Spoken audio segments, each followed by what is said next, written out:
Rich, Cool. hi. Nice to see you. Hi, are you all right? Yeah, Yeah, how are very you? good. Yeah, really good. Thank you very much. A little bit done with this whole lockdown shizzle. Quite looking forward to getting back to normal. Yeah. I don't know about you. But yeah, Yeah, welcome I'm and done with thanks. my lap. Thanks for talking to me. Yeah, no, pleasure. Awesome. So no, I just wanted to have a quick chat and a quick intro, a little bit about you. Who are you? Why hospitality? Your journey so far? So yeah, I'm Rich. I'm head of ops for Slim Chickens, BRG.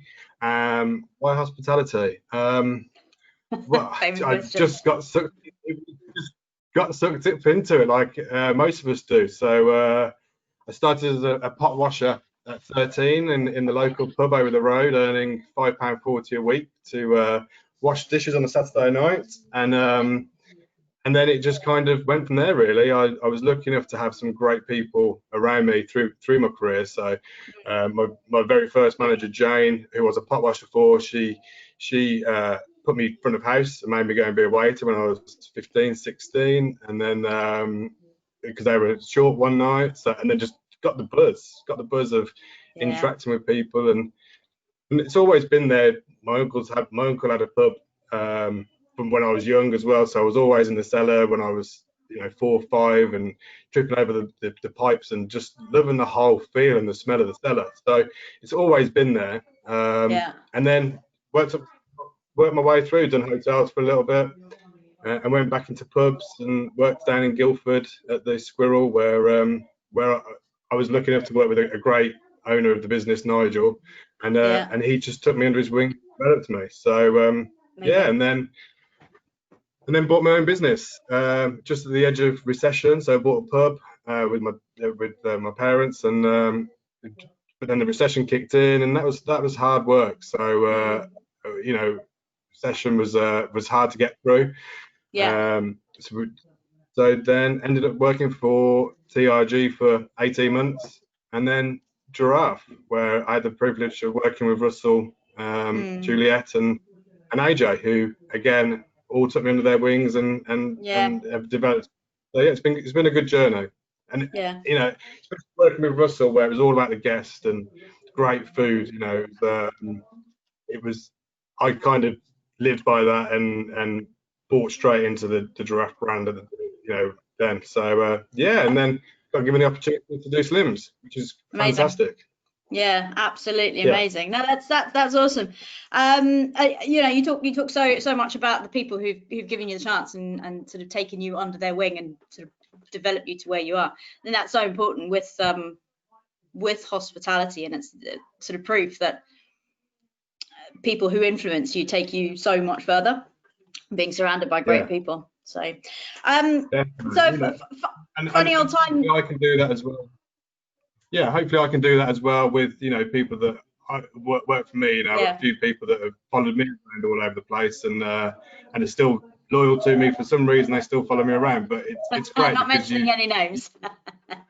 Yeah, Mr. Marsh, but there's a few, but it's great to have that relationship that you just all know exactly what each other click and do, and when you've all got the same passion about the guest, and it's great.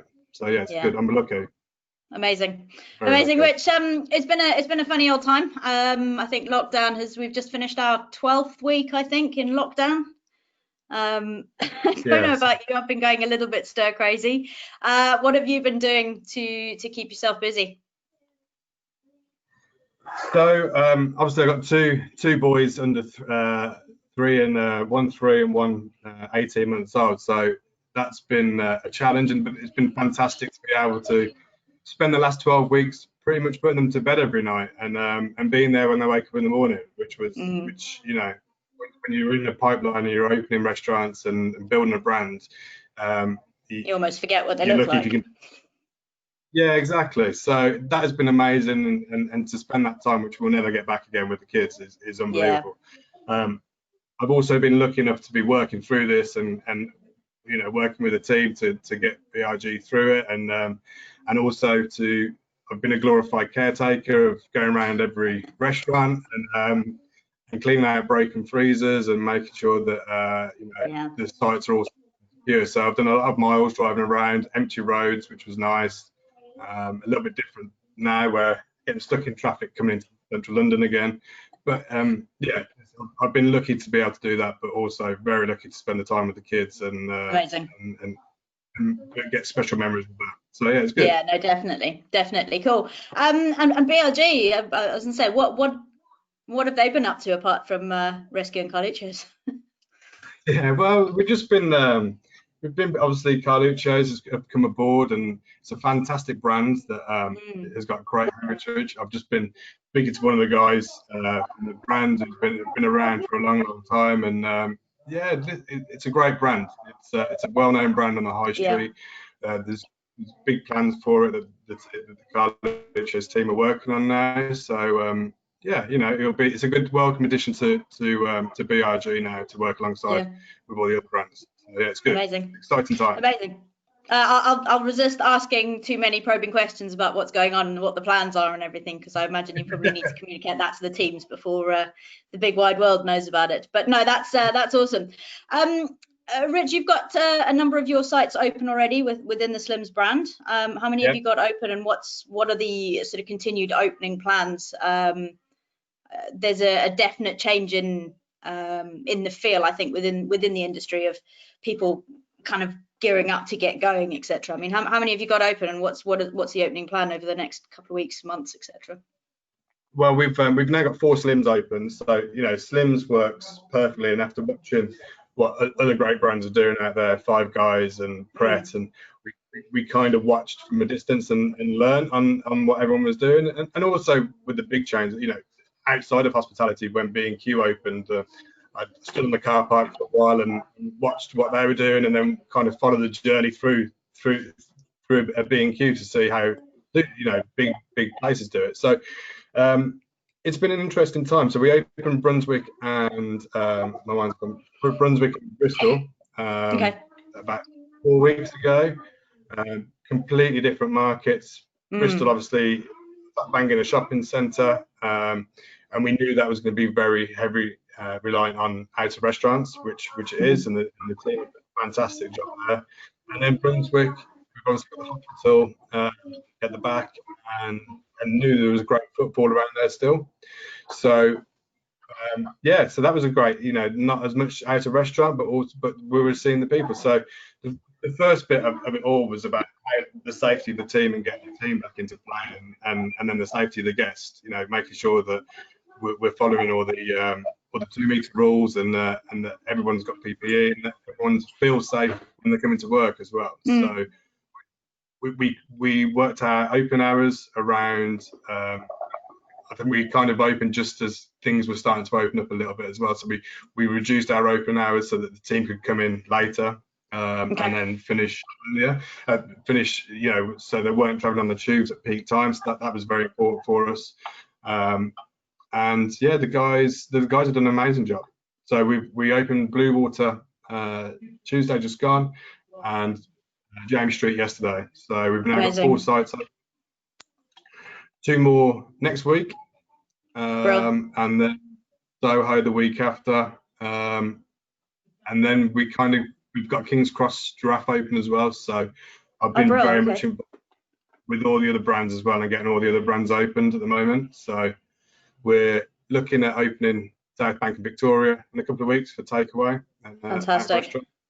And then we're just phasing it then through the first 3 weeks of July, where we get the rest of the sites open once we get the guidelines in play and we know what we're going to do properly. Yeah.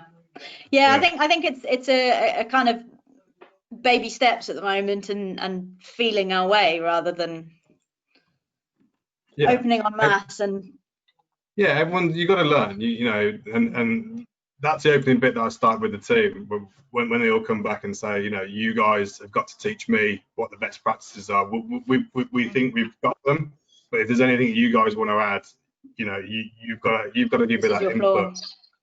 So I can't do this without the teams giving me the input on how they want to feel safe. We've done everything as a company that we feel is great, but if there's something extra that the teams can add, then we're here to listen, and we'll put that into play as well. So. Well, nobody's going to know what it's like working behind that counter in that kitchen in that restaurant better than the guys who actually do it. So I think their input is. Talking about that, Rich, what's the general feeling with the team? How have they felt coming back into? How did your first team, for example, feel being call them the guinea pigs, I guess? Yeah, the guinea pigs. Yeah. What's the general feeling with them? I was lucky enough that the first team that I pulled back in was Brunswick. So the manager there is Matt, who's worked with me for 10 years in giraffe, and so it was good to have that relationship with him, that we understood each other and knew what the goal was at the end of it. And I've never phoned so many people and had so many people be happy to speak to me when they see my name pop up on their phone now. And I spoke to one of our trainers yesterday, and she was so excited to see my name pop up on the phone, which will probably change in about 3 months' time. Probably. Yeah, but it's great to have that team around you that are so excited about getting back into it and living and breathing what they all love to do. And I think it's been a major speed hump, or a major barrier for the guys in hospitality in particular. It's such a social job, but also a demanding job, and to have just literally had the doors closed must have been really tough for so many people within that industry who are used to kind of push and going on that adrenaline and that buzz of cracking sales and beating records and doing better and doing more and satisfying their guests and serving great food and just talking to people all the time, just talking. Oh my God, that's been my biggest one. That really has been my biggest one personally. Geez, like, I need to talk to people, and I'm such a nosy sod. It's and as people come back in head office now, it's like, oh, I've got one more person I can talk to now in the car while I'm driving around. So and then you guys are all starting to come back, so you're starting to rekindle all those relationships that you had before, and touching base with everybody where it's where you can just talk rubbish for a little bit to people, which is so great. True. Yeah, I think the teams are missing that bit of the whole just social. Everybody that works in hospitality is so interactive with and people, so they need that interaction with people.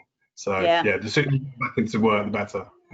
Tell me about it. Yeah, no, I know exactly what you mean. I met up with some of our guys beginning part of this week, and I think for 3 hours we just sat there and had verbal diarrhea. And it's great. Just being able to actually enjoy talking shop for a bit is great. Yeah, and have something to talk about, have sales to talk about, and just delivering that great product and seeing the guest feedback is amazing. So it's good. Yeah, good. No, it's really cool. Rich, what does the future hold? Who do you envisage, obviously outside of you guys, because you guys are going to win, obviously, but who are going to be the winners? Who are going to be the losers? What do you think the industry is going to look like? I think it's going to look at, it's going to look massively different. There's going to be, unfortunately, there's going to be a lot of empty units, with the likes of the big boys putting in TVAs now and looking at that side of it. It's going to be upsetting to see what the high street and what the shopping malls look like in a year's time. But I think, the likes of Slim Chickens is a great go-to brand and I think anything that's that sort of in that area is gonna thrive from it. It's easy to take away, so it's great product to take away. You don't have to stay in the restaurant for too long. It's all freshly cooked to order, so you're getting great hot food, but you're only in the restaurant for 5-6 minutes to pick up your order and then you've gone. And you're out again, well, we've seen a huge increase in click and collect. We've just updated our click and collect, which has been amazing, and to see some of the sales coming through on that now is great. So I think people will get the confidence on using that as well now. And I think people would have learned how to cook over this period as well, and I think you've got to be better than what the home cooked meal is now, because people can do it. And there's no room for mediocre anymore. It's got to be good. Average is not going to be good enough. No, exactly. People can put stuff in a microwave, or my wife's not a great cook, but she's been using Simply Cooked. Yeah, she's Simply Cooked, which is amazing. You know, it sends all these herbs in, and it's a great product. You know, you got a great meal at the end of it. And it's a bit, Simply Cook's a bit like Gusto, I think, isn't it? Yeah, they just send the seasoning. Yeah, they just send the seasoning. You buy the ingredients, they send the seasoning, and it's fantastic. Okay. Yeah. But I think you've got to do it good. Otherwise, there's no point around, because people can do it themselves at home for cheaper, and I think that's where it's that age-old thing of, if you're going to do something, then be the best at it. Yeah, exactly. And if, you know, that's we've got a limited menu, so we've got to be good at everything all the time. Otherwise, there's no point have a limited menu. So. Well, if you could just organise opening a restaurant in Guildford quite soon, that would be great. Thanks. It'd be lovely. Yeah, it'd be lovely. Do it. Yeah, no, you should. Excellent. Thanks, Rich. Finally, one last question. Where are you headed for your first meal out post lockdown? No kids. No kids. Oh, I think it's got to be the local pub. I'm just missing that. It's just got to be the local pub. I'm desperate for a pint of Peroni, and just some good food from the local pub in the village. You know, Morton's is in Solihull. It's fantastic. It offers everything, and Tesco's is opposite, and every time we walk down to the shops, and you just accidentally fall into the pub. Yeah, it's just heartbreaking just to look at it and go, oh, please open soon. But it really is. The beer gardens and local pubs and everything just look a little bit sad, all closed up. I just want Has your local been open for any sort of takeaway or anything during it? Or? No, nothing. Completely looking sorry for itself.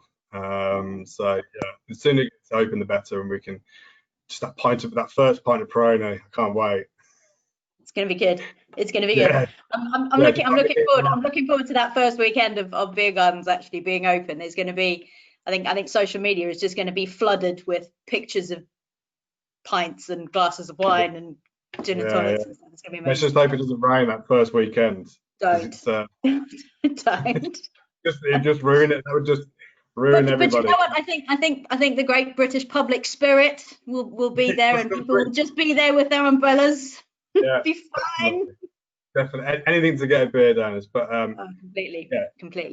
Minor things. It's the small things which really are proving to be the really big things through this, I think. Yeah, and I think, you know, the pub will come back important now back into the communities, because I think people have drifted away from it.